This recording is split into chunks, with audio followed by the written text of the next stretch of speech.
मेरे दुश्मन समझ रहे थे मैं अब कभी लौट के ना आऊंगा। एक गुमनामी का समुंदर है, उसमें ही जाके डूब जाऊंगा। भूपेंद्र भैया के पास सब हिसाब किताब है और इसलिए लोकसभा के बाद आपको पिक्चर देखने मिलेगा। अभी बाकी मेरी कहानी है, सारी दुनिया को जो सुनानी है। डॉन फिल्म का ये मशहूर डायलॉग आप सभी ने जरूर सुना होगा, लेकिन आज ये डायलॉग एमपी की राजनीति के एक दिग्गज खिलाड़ी पर सटीक बैठ रहा है। कहते हैं राजनीति में उगते सूरज को सभी सलाम करते हैं, लेकिन जैसे ही लगता है कि किसी नेता की राजनीति खत्म होने वाली है या उसके सितारे थोड़े भी गर्दिश में आए तो सबसे पहले वही लोग उसका साथ छोड़ देते हैं जो 24 घंटे उसकी आवभगत में लगे रहते थे। शायद इसलिए राजनीति में डर्टी पॉलिटिक्स जैसे शब्दों का इस्तेमाल तेजी से बढ़ा है। खैर, आपको आगे कुछ बताऊं उससे पहले एक किस्सा सुनाता हूं। साल था 2008, दिसंबर का महीना था। कड़ाके की ठंड थी। विधानसभा चुनाव के नतीजे आ चुके थे। मध्य प्रदेश में शिवराज सिंह चौहान के नेतृत्व में बीजेपी सरकार बना चुकी थी। सागर जिले में 8 विधानसभा सीटों में से 5 सीटों पर बीजेपी और कांग्रेस 3 सीटों पर चुनाव जीती थी। ऐसे ही सागर के एक बीजेपी नेता थे जो इस विधानसभा चुनाव में चुनाव हार गए थे। चुनाव में मिली हार के बाद वो अधिकांश समय अपने घर पर ही गुजारते थे। एक दिन वो अपने एक मित्र के साथ घर के बाहर बैठकर अलाव ताप रहे थे। दोनों खामोश थे, आपस में कुछ बात नहीं कर रहे थे। क्योंकि घर मेन रोड पर था, इसलिए गाड़ियों की आवाजाही और हॉर्न का शोर सुनाई दे रहा था। इसी बीच एक सफेद रंग की स्कॉर्पियो उनके सामने आकर रुकती है। गाड़ी का गेट खुलता है। अंदर से सागर के एक और जाने माने नेता और उनके सहपाठी बाहर निकलते हैं। अलाव ताप रहे नेता उन्हें अपने चित परिचित मुस्कुराहट से अभिवादन करते हुए बगल में लगी कुर्सी पर बैठने का इशारा करते हैं और फिर कुछ देर और खामोशी छा जाती है। इसी बीच स्कॉर्पियो से आए नेता ने अपनी जेब से एक बीड़ी निकाली और उसे अलाव से जलाया। बीड़ी जलाने के बाद एक जोर का कश लेते हुए उन्होंने कहा, अब तुम्हारी राजनीति खत्म हो गई है। तुम किसी काम के नहीं रहे हो। राजनीति छोड़कर कुछ और देखो। ये तुम्हारे बस की बात नहीं है। ये सुनकर बगल में बैठे जो दूसरे नेता के मित्र थे उनके कान खड़े हो गए, लेकिन जिनके लिए ये बोला जा रहा था वो बिना किसी प्रतिक्रिया के खामोशी से सब सुनते रहे और किसी भी बात का कोई भी प्रत्युत्तर नहीं दिया। ये नेता थे एमपी की राजनीति के कद्दावर नेता, पूर्व मंत्री, खुरई विधानसभा से विधायक भूपेंद्र सिंह। जी हाँ, भूपेंद्र सिंह के जीवन का ये वो दौर था जब लोगों ने उन्हें राजनीति में एक तरह से ढलता हुआ सूरज कहना शुरू कर दिया था। लगातार 2 चुनाव हारने के बाद उनके निकटतम लोगों ने उनकी राजनीति को खत्म मान लिया था।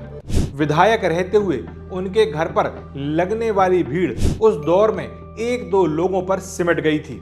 उनके अपने सहपाठी, मित्र और साथ में राजनीति करने वाले लोग भी उन्हें ताना मारने या उन्हें राजनीति छोड़ देने जैसी सलाह देने से पीछे नहीं हटते थे। यहाँ तक कि ऐसी चर्चाएं भी होने लगी थी कि भूपेंद्र सिंह अपनी जमीन जायदाद बेचकर दिल्ली शिफ्ट हो रहे हैं। कहते हैं सुख में सब साथी, दुख में ना कोई। ऐसा ही राजनीति में पद के साथी सभी हैं, लेकिन जब पद नहीं तो वो आओ भगत में लगने वाली भीड़ भी नहीं, वो जान देने का दावा करने वाले लोग भी नहीं। सबकी जुबान पर सिर्फ एक ही बात होती है कि अब उनकी राजनीति खत्म है। ऐसा ही कुछ भूपेंद्र सिंह के साथ हो रहा था। और अब एक बार फिर इन दिनों एक बार फिर ये दौर सामने आया है जब भूपेंद्र सिंह को लेकर यही सारी बातें सुनाई दे रही हैं। लोग दबी जुबान में उन्हें मंत्री नहीं बनाए जाने पर खुसुर फुसुर करते हुए दिखाई दे रहे हैं, लेकिन सागर और मध्य प्रदेश के इस दिग्गज नेता के लिए ये कोई नई बात नहीं है। इससे पहले भी वो ऐसी ही कई परिस्थितियों का सामना कर चुके हैं। ये जो किस्सा मैंने आपको सुनाया है ये उसी दौर का है। साल 1993 में सबसे युवा विधायक रहे भूपेंद्र सिंह, जिन्होंने कांग्रेस के बड़े नेता, पूर्व मंत्री, सिटिंग विधायक विट्ठल भाई पटेल, पूर्व मंत्री लक्ष्मी नारायण यादव जैसे दिग्गज नेताओं को सुर्खी विधानसभा में पटकनी दी थी। साल 1998 में एक बार फिर वो लगातार दूसरी बार चुनाव जीतकर आए थे। 2 बार विधायक और बीजेपी के दिग्गज नेता हरनाम सिंह राठौर के नजदीकी रहे भूपेंद्र सिंह का यह दौर उस वक्त का स्वर्णिम दौर था। इस दौरान उनके दरबार में लगने वाली भीड़ अपने काम कराने आने वाले लोगों का तांता लगा रहता था। इसके बाद साल 2003 में विधानसभा चुनाव आए। पूरे मध्य प्रदेश में उमा भारती की लहर थी। उमा का जादू ऐसा चला कि कांग्रेस का एमपी में सूपड़ा साफ हो गया। सागर जिले की 8 विधानसभा सीटों में से 7 विधानसभा सीटों पर बीजेपी ने जीत हासिल की, लेकिन यहां से भूपेंद्र सिंह का वो खराब वक्त शुरू हुआ जो अगले कुछ सालों तक यूं ही रहना था। वो चुनाव हार गए थे। पिछले चुनाव में जिन गोविंद सिंह राजपूत को उन्होंने चुनाव हराया था, अब उन्हें उन्हीं के हाथों हार का मुंह देखना पड़ा। साल 2003 से अप्रैल 2009 तक भूपेंद्र सिंह एक तरह से हाशिए पर रहे। साल 2008 में उन्होंने सागर की खुरई विधानसभा से राजनीति की नई शुरुआत करने का सोचा, लेकिन यहां भी वो हार गए। लोगों ने उनकी 2 हार के बाद ये कहना और समझना शुरू कर दिया कि अब उनकी राजनीति में वापसी मुश्किल है। उनका राजनीति का अच्छा दौर अब कभी वापस नहीं आएगा। लेकिन ये भूपेंद्र सिंह थे जो अर्जुन की तरह सिर्फ मछली की आंख पर, यानी सिर्फ अपने लक्ष्य राजनीति पर फोकस रखते हैं। उन्हें किसी बात का कोई फर्क नहीं पड़ता, कोई उनके बारे में कुछ भी कहता रहे। वो जानते हैं कि उन्हें जवाब जुबान से नहीं देना है, बल्कि अपने काम से देना है। जैसे अर्जुन के कठिन समय में उनके साथ कृष्ण आए, वैसे ही भूपेंद्र सिंह के जीवन में कृष्ण की तरह तत्कालीन सीएम शिवराज सिंह चौहान आए।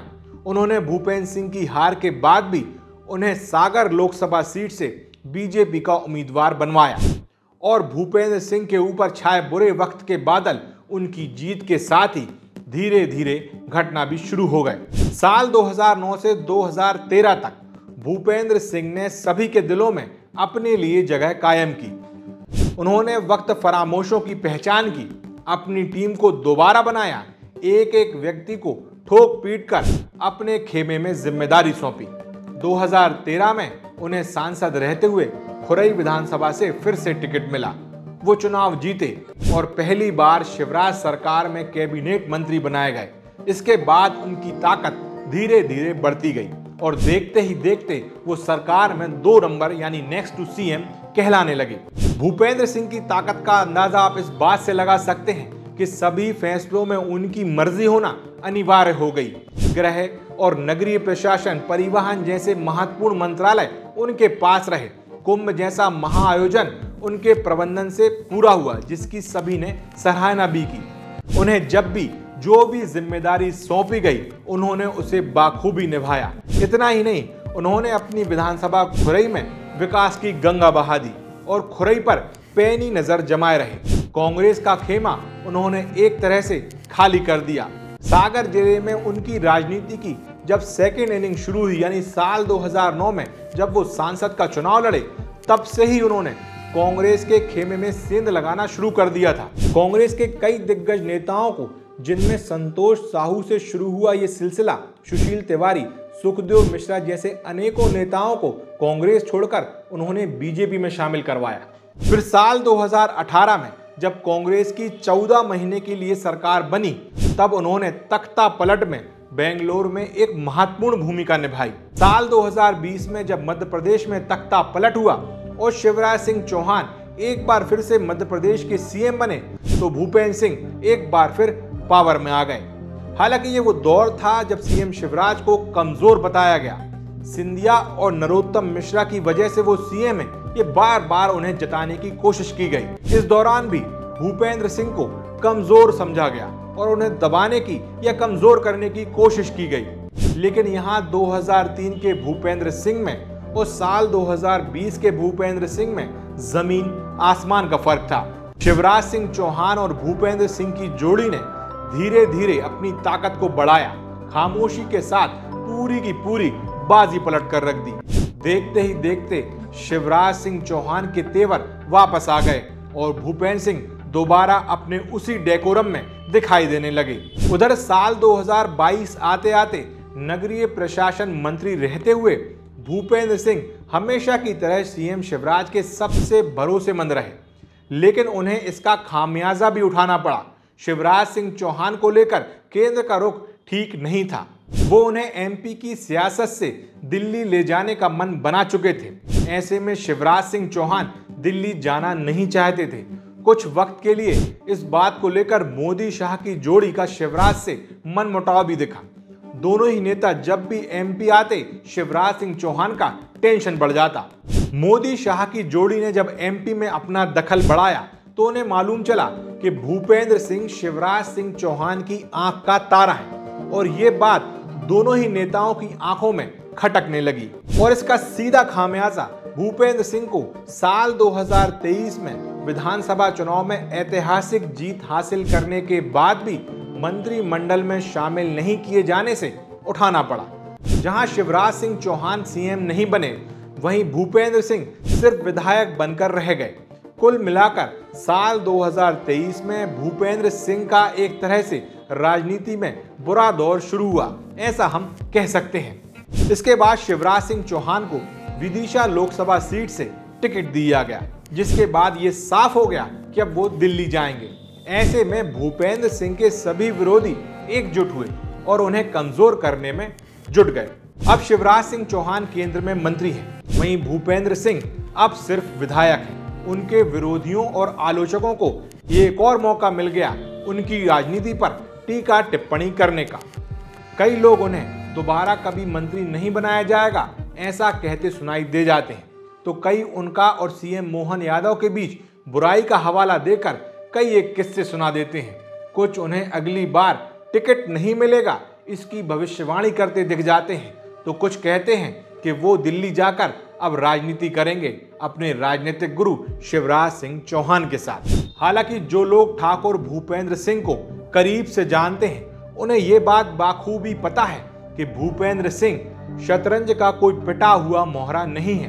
वो राजा के बगल में खड़े बाजीगर की तरह है। जब तक शतरंज की बिसात पर वो हैं, तब तक शय और मात का ये खेल वो एक झटके में खेल सकते हैं। ये थी सागर टीवी न्यूज की राजनीति से जुड़ी एक खास पेशकश। उम्मीद है आपको पसंद आई होगी। इसी तरह की तमाम खबरें देखने के लिए आप सागर टीवी न्यूज, STVN इंडिया की वेबसाइट, YouTube और Facebook चैनल, Instagram पेज सबको फॉलो, लाइक, सब्सक्राइब करें ताकि इस तरह की खबरें आपको मिल सकें। नमस्कार।